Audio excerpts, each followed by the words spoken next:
ஒருமுறை நடிகர் நாகேஷ் அவசரமாக படப்பிடிப்புக்காக கிளம்பிக் கொண்டிருந்தார். அவரை எதேச்சையாக கவனித்த கவியரசு கண்ணதாசன் நாகேஷை அருகில் அழைத்தார்.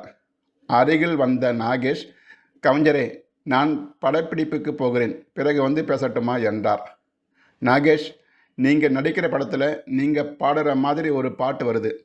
அந்த பாட்டை தான் இப்போ எழுதிக்கிட்டு இருக்கேன். அந்த பாட்டில் நீங்கள் ஏதாவது சொல்ல விரும்புகிறீங்களா?" என்றார் கண்ணதாசன்.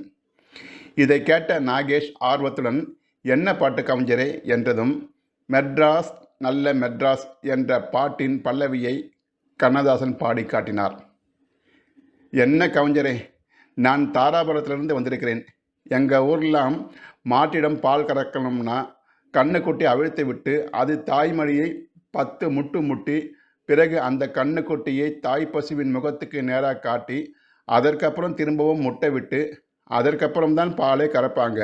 ஆனால் இந்த மெட்ராஸில் 4 மூங்கில் கம்பு கட்டி அதில் வைக்கோலை திணித்து அதை கண்ணுக்குட்டின்னு காட்டி மாட்டை ஏமாற்றி பால் கறக்கிறாங்க. இதெல்லாம் இயற்கைக்கு எதிரானது கவிஞரே" என்று சொல்லி முடித்தபோது பஞ்சு அருணாசலத்திடம் கவிஞர் கண்ணதாசன் வார்த்தைகளை சொல்ல சொல்ல வார்த்தைகள் வரிகளாகின. அந்த வரிகளை கேட்ட நாகேஷ் ஒரு நிமிடம் வியந்து போனார். நாகேஷ் சொன்ன கருத்துக்கள் அப்படியே அந்த பாட்டின் மெட்டுக்குள் அடங்கி அந்த பாட்டை மெருகேற்றி இருந்தன.